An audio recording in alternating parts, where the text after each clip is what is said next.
मैं जिन बंधुओं से बातचीत करने के लिए कार्यक्रम में आया हूं, आप सब हैं मॉडल संस्कृति स्कूल जहां आपके बच्चे पढ़ते हैं, उनके आप हैं सब अभिभावक। आप सब सौभाग्यशाली हैं कि बच्चों को इस प्रकार से और पढ़ाई का एक अवसर मिला है। वैसे तो हरियाणा में हमारे लगभग 14,000 स्कूल हैं और सब मिलाकर 24 लाख विद्यार्थी उसमें अपनी पढ़ाई करते हैं। जब हमने सत्ता को संभाला उस समय पढ़ाई के कई प्रकार के अनुभव ये हमारे ध्यान में आते थे। कई अन्य प्रकार स्कूलों के बने हुए थे और पढ़ाई का भी स्तर काफी अलग अलग था। ग्रामीण क्षेत्रों की पढ़ाई सामान्यतः बहुत पिछड़ी हुई थी, लेकिन हमने उस सब में एक रैशनलाइजेशन का सिस्टम बना करके, ताकि सभी स्कूलों में अध्यापक जितने हैं उनको एक अनुपात के अंदर सब में भेजा जाए, बच्चों की संख्या के हिसाब से उनको रखा जाए। अध्यापकों की जो कठिनाइयां हैं उनको ध्यान किया, तो जो ट्रांसफर सिस्टम से हमारे अध्यापक ये बहुत परेशान रहते थे। हमने सबसे पहले अध्यापकों के लिए एक ऑनलाइन ट्रांसफर पॉलिसी ये बनाई और मुझे ध्यान है उस पहले वर्ष में जब इसको लागू किया गया तो 93% अध्यापक वो अपनी चॉइस का, अपना जो उनका चुनाव था उसका पहला दूसरा स्थान वो प्राप्त कर सके। और अध्यापकों की संतुष्टि ही वास्तव में उनको अच्छी शिक्षा देने के लिए ये प्रेरित करती है। तो निश्चित रूप से इस सारी व्यवस्था को देखते हुए हमें ध्यान में आया कि माता पिता भी स्कूल की शिक्षा में थोड़ा सुधार की आवश्यकता महसूस करते थे कि हमारे बच्चों को पढ़ाई जो है वो इंग्लिश मीडियम में कराई जाए, हमारे बच्चे सीबीएसई स्कूल के साथ जुड़ करके पढ़ें। लेकिन सरकारी स्कूलों का सीबीएसई के साथ कोई व्यवस्था नहीं थी, तो हमने एक और कैटेगरी उस समय जो बनाई 2017 में राजकीय मॉडल संस्कृति स्कूल ये एक व्यवस्था शुरू की गई थी। प्रारंभ में तो मात्र एक दिन के लिए बैग फ्री स्कूल इस प्रकार की कल्पना रखी गई और सभी जो ब्लॉक्स 118 ब्लॉक उस समय थे, हर एक ब्लॉक में एक विद्यालय एक स्कूल इस प्रकार का बनाया गया। लेकिन आगे चल करके इसमें और कई प्रकार के सुधार किए ताकि उसमें अलग प्रकार के अध्यापकों का स्तर अच्छा स्तर हो और विद्यालयों के अंदर उनके स्मार्ट क्लासरूम हो, उनमें पाठ्यक्रम के लिए भी विशेष ध्यान दिया गया, इंग्लिश की पढ़ाई जरा अच्छी कराई जाए। तो ऐसे संस्कृति मॉडल स्कूल ये 1419 संख्या इसकी बनाई गई और कंपैरेटिवली इनकी पढ़ाई का स्तर बाकी स्कूलों से थोड़ा अलग रखा गया। योजना में यही था कि आखिर कुछ स्कूल ऐसे होते हैं जिनके अभिभावकों को हम थोड़ा अगर कहेंगे तो निश्चित रूप से अच्छी पढ़ाई के बदले उनसे कुछ फीस भी चार्ज की जा सकती है। क्योंकि आपको ध्यान में है कि स्कूल की जो विद्यार्थियों का जो बजट है, स्कूली शिक्षा का बजट आज लगभग 17,000 करोड़ रुपया और ये स्कूली शिक्षा का बजट है। इस बजट के आधार के ऊपर हमारे जो विद्यार्थियों को जितना लाभ होना चाहिए उतना कई बार हमें ही लगता है कि उतना लाभ नहीं है। तो इसको लाभकारी कैसे बनाया जाए, इसमें कुछ जिम्मेवारियां स्कूल मैनेजमेंट कमेटी के ऊपर डाली जाए, कुछ जिम्मेवारी अभिभावकों के ऊपर डाली जाए, कुछ विद्यार्थियों को चयन करके अच्छे विद्यार्थियों को कैसे आगे बढ़ाया जा सकता है, इस प्रकार से उन सबको आगे बढ़ाने के लिए और हमने ये जो संस्कृति मॉडल स्कूल की कल्पना की थी। पहले संस्कृति मॉडल स्कूल जो सीनियर सेकेंडरी स्कूल थे, इसके बाद प्राइमरी स्कूल संस्कृति मॉडल स्कूल की भी कल्पना की गई है और ऐसे प्राइमरी स्कूल जो हैं उनकी भी संख्या 500 से ऊपर ये हो चुकी है। इनमें अध्यापकों के अलग से प्रशिक्षण भी होता है और इस प्रकार से पढ़ाई का पूरा ध्यान रखा जाता है।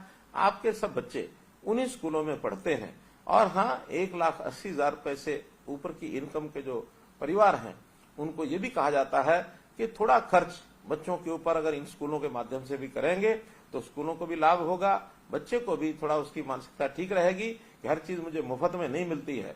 एक धारणा समाज में है कि जो मुफ्त में मिलता है वो अच्छा नहीं होता है, वो कमजोर कम होता है, वो एक प्रकार से खराब होता है, लेकिन जो पैसा भर के लिया जाता है शायद उसकी गुणवत्ता ज्यादा होती है।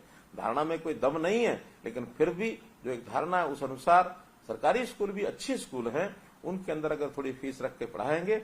आज इनकी डिमांड बढ़ी है, कोई माता पिता ऐसा नहीं कहता कि आपने 700 रुपया 900 रुपया 1100 रुपया जो फीस रखी है ये कोई ज्यादा फीस है, बहुत सामान्य है। हमारे जो प्राइवेट स्कूल हैं इनके अंदर तो बहुत बड़ी फीस है। एक परिवार का, सामान्य परिवार का बालक उसमें पढ़ाई करने जा भी नहीं सकता है, गरीब विद्यार्थी की तो बात ही छोड़ दें। लेकिन हमने इन सबको एक अवसर देने के लिए कि गरीब विद्यार्थी की इसमें फीस नहीं ली जाएगी और ऐसे इन जो स्कूलों की संख्या ये हमने इसमें बढ़ानी शुरू की है। हमारे जो Sanskrit model school primary school कितने हैं हमारे संस्कृत प्राइमरी स्कूल है, तो 1419 जो है हमारे ये संख्या जो है बढ़कर के प्राइमरी स्कूलों की हुई है, तो एक अच्छी संख्या। इसमें और आगे बढ़ाने के लिए भी हमने विभाग को जो है ये निर्देश दिए हैं। हाँ, एक योजना और कि जहां हमारा संस्कृति मॉडल स्कूल नहीं है, ऐसे स्थानों पर प्राइवेट स्कूल जो अच्छे हैं और एक गरीब परिवार का अगर विद्यार्थी उसमें भी पढ़ना चाहता है, उसके लिए हमने चिराग योजना ये चलाई है कि दूसरी कक्षा से लेकर 12वीं कक्षा तक उन प्राइवेट स्कूलों को और फीस का अगर प्रबंध सरकार करती है तो वो बच्चे वहां जा सकते हैं, ऐसे हजारों की संख्या में, और बच्चे इन स्कूलों में भी जाना शुरू किए हैं ताकि गरीब परिवार का बच्चा भी जहां पढ़ना चाहे वहां पढ़ सकता है। अभी जैसे नई राष्ट्रीय शिक्षा नीति ये अपनी शुरू हुई है। इस राष्ट्रीय शिक्षा नीति में प्रधानमंत्री जी ने आग्रह किया है कि हमारी शिक्षा के साथ साथ बच्चे का सर्वांगीण विकास होना चाहिए, बच्चा किस प्रकार से आगे रोजगार प्राप्त करेगा उस ओर भी हमको बढ़ना चाहिए। तो ऐसे सब स्कूलों के अंदर इन बातों का ध्यान रखा गया है कि बच्चों के संस्कार अच्छे कैसे मिलते हैं। केवल पढ़ना लिखना ही पर्याप्त नहीं है, लेकिन अच्छे संस्कार अगर बच्चे में आते हैं तो आगे चल करके जो बच्चा है वो एक अच्छा नागरिक, देश का नागरिक, समाज का एक अच्छा नागरिक यदि बनता है तो उसका लाभ अपने देश को भी है, अपने समाज को भी है। तो अच्छा नागरिक कैसे बनाया जाए, इसके अंदर निश्चित रूप से कैसी उसने पढ़ाई की है, किस प्रकार से पढ़ाई की है। वरना एक समय था रटना रटाना ये पढ़ाई का एक भाग होता था। आज केवल किताबों से नहीं, रटे रटाए वाक्यों से नहीं, बल्कि बच्चा खेल करके भी सीखता है, बच्चा कुछ देख करके भी सीखता है, बच्चा सुन करके भी सीखता है, बच्चा कुछ काम करके ये भी सीखता है। तो ऐसी शिक्षा की पद्धति को बदलने का जो एक सिस्टम शुरू किया है ताकि बच्चों में एक भावना, अच्छी भावना आए, बच्चों के अंदर राष्ट्र प्रेम की भावना आए, बच्चों में बड़ों का आदर मान सम्मान करने की भावना आए, उनमें सेवा का भाव कैसे आए, स्वच्छता का भाव कैसे आए, अपने चारों तरफ का जो वातावरण है ऐसा कैसे वो अच्छा बने, और किस प्रकार से ऐसी जो हमारी समस्याएं हैं, सामाजिक समस्याएं, उनकी ओर बच्चों का ध्यान यदि प्रारंभ में भी जाता है तो निश्चित रूप से उनका एक कंसर्न, उनका एक लगाव ऐसी चीजों से अगर हम रखेंगे तो निश्चित रूप से इन चीजों को ठीक करने के लिए आगे आएंगे। तो ऐसी भावी पीढ़ी की चिंता करते हुए इन संस्कृति मॉडल स्कूलों का और एक प्रकार से एक अपना प्रयोग है।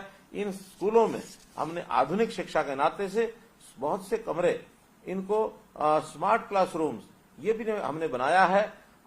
लगभग इस समय 4035 हमारे क्लासरूम ये स्मार्ट क्लासरूम्स हैं, और अन्य जो बचे हुए क्लासरूम्स हैं इनको भी बहुत जल्दी हम स्मार्ट क्लासरूम ये बनाने जा रहे हैं। हमने 10वीं 11वीं 12वीं के बच्चों को टेबलेट्स भी दिए हैं ताकि आज आधुनिक पढ़ाई के नाते से वो किस प्रकार से और ऑनलाइन शिक्षा को कैसे ग्रहण कर सकते हैं, घर में बैठ करके भी कैसे उनका लाभ उठा सकते हैं।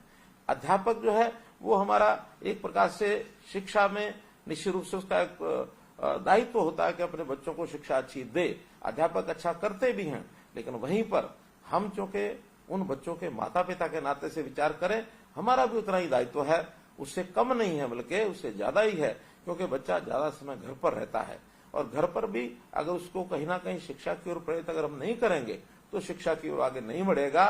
तो इसलिए माता पिता का जो दायित्व है उसके नाते से हम हमेशा बच्चों के साथ अच्छा व्यवहार करें, हम बच्चों की हमेशा सुने, उनकी कोई समस्या होती है उन समस्याओं को प्यार से हल करें, डांट डपट न करें। निश्चित रूप से बच्चे के मन के ऊपर एक असर जाता है कि हमारे माता पिता जैसा व्यवहार करते हैं वैसा ही व्यवहार बच्चा भी करता है। एक छोटी कहानी के माध्यम से यदि मैं बताना चाहूं तो एक बार एक माता पिता अपने बच्चों के साथ बैठ करके और थोड़ा देख रहे थे कि बच्चा वो क्या कर रहा है। तो बच्चा बैठ करके एक कागज के ऊपर पेंसिल लेकर कुछ खाने बना रहा था, बड़े बड़े खाने बनाए, और साइड में कोने के ऊपर उसी कागज पर उसने 4 छोटे छोटे खाने भी बनाए। माता पिता ने बड़े उत्सुक होकर के पहले बच्चे की प्रशंसा की कि बहुत बढ़िया ड्राइंग है, बच्चा बहुत अच्छा सीख के आया है। उन्होंने उत्सुकता से पूछ लिया कि बेटा ये बड़े बड़े खाने क्या हैं। तो बेटे ने कहा कि देखिए जब मैं बड़ा होऊंगा तो एक बड़ा सा मकान अपना बनाऊंगा और उस मकान में ऐसे ऐसे सब कमरे बनाऊंगा। एक कमरा मेरा अध्ययन कक्ष होगा, एक मेरा अतिथि कक्ष होगा, एक मेरा शयन कक्ष होगा। जैसा वो अपने घर में देखता था वैसे ही उसने बताया। माता पिता ने पूछा कि अच्छा ये कोने में छोटे छोटे बॉक्स ये क्या बनाए हैं?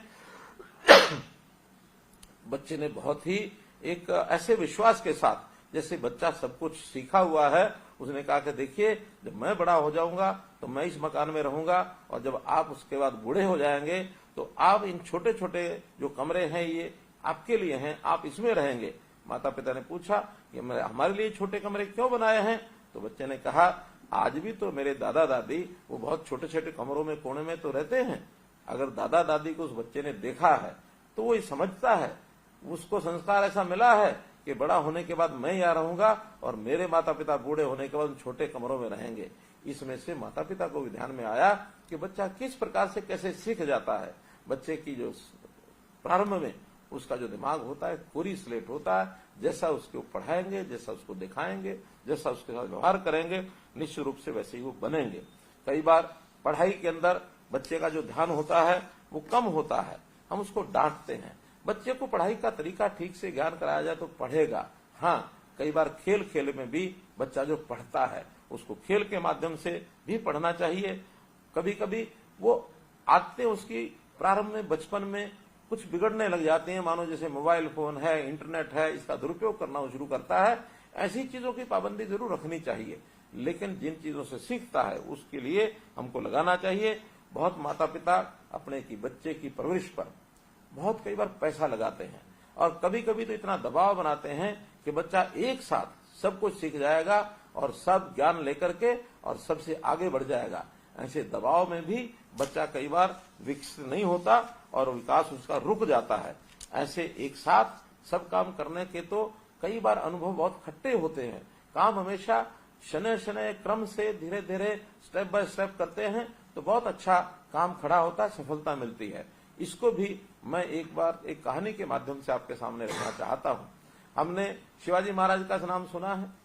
शिवाजी कब एक दिन अपने भटकते हुए या कहें कि शिकार करते हुए जंगलों में राजा जाते ही थे इस प्रकार के, तो छत्रपति शिवाजी एक घूमते हुए सायंकाल देर हो गई, एक गांव में पहुंच गए। उनको प्यास लगी थी, भूख लगी थी। एक गांव में बाहरी किनारे पर बुढ़िया झोपड़े में रहती थी। वो झोपड़ी में गए और कहा माई मुझे प्यास लगी है, मुझे भूख लगी है। आप आतिथ्य सत्कार के नाते से उस बुढ़िया ने उस व्यक्ति को बैठाया। वो नहीं जानती थी ये कौन है। उस व्यक्ति को बैठाया, पानी पिलाया और पानी पिला करके उन्होंने कहा कि आप बैठो, मैं तुम्हारे लिए बढ़िया सी खिचड़ी बना के लाती हूँ। महिला रसोई में गई, उसने खिचड़ी बनाई और ला करके और खिचड़ी परोस दी। शिवाजी ने फटाफट खिचड़ी अपनी थाली में डाली और डाल करके और गरम गरम खिचड़ी खूब गरम थी, जल्दी जल्दी खाने लगे। उनका हाथ जलने लगा, उनका मुंह जलने लगा। बुढ़िया अकस्मात वो क्या कहती है, कहती है ये ऐसी खिचड़ी खा रहा है जैसे शिवाजी खिचड़ी खा रहे हो। अब शिवाजी को तो सुनकर के हैरानी हुई कि बुढ़िया ने टिप्पणी कर दी है शिवाजी महाराज खिचड़ी खा रहे हैं, ऐसे खा रहे हैं। उन्होंने कहा कि माई ये बताओ कि आपने क्या कहा है, शिवाजी ऐसी खिचड़ी खाते हैं, आपको क्या पता है? उन्होंने कहा नहीं, शिवाजी खिचड़ी तो नहीं खाते हैं, लेकिन शिवाजी उतावले बहुत हैं। शिवाजी चाहते हैं कि जितने किले हैं एक साथ में जीत लूं। एक साथ किले नहीं जीते जाते हैं, इसी तरह एक एक करके वो जीतेंगे। अगर इस खिचड़ी को भी थाली के किनारों से ठंडा करके खाएंगे तो गर्म भी नहीं लगेगी, भूख भी मिटेगी, संतुष्टि भी होगी। तो ये बात तो मैं भी जानती हूं कि कभी एक साथ एक काम नहीं किया जाता, शिवाजी सफल नहीं हो पाएंगे। शिवाजी ने सुना, आंखें खुली रह गई, उनके चक्षु खुल गए और जब वो गए अपने महल में जाकर के विचार किया, चिंतन किया कि बुढ़िया की बात ठीक थी, तब जाकर के एक एक किला जीतना शुरू किया और बहुत विशाल साम्राज्य शिवाजी ने स्थापित कर लिया। तो यही एक अनुभव की बात कि हम भी कोई दबाव अपने बच्चों पर इतना न बनाएं कि एक साथ सब कुछ कर ले। बच्चे का विकास सहज सहज होता है, सीढ़ी दर सीढ़ी एक एक कदम बच्चा आगे बढ़ता है। उसकी चिंतन मनन हमको सबको करना चाहिए। हमारा बालक, हमारा बच्चा एक विद्यार्थी के रूप में जितना आगे बढ़ेगा, विकसित होगा, हमको तो लाभ होगा ही होगा, समाज और देश उसको भी लाभ होगा।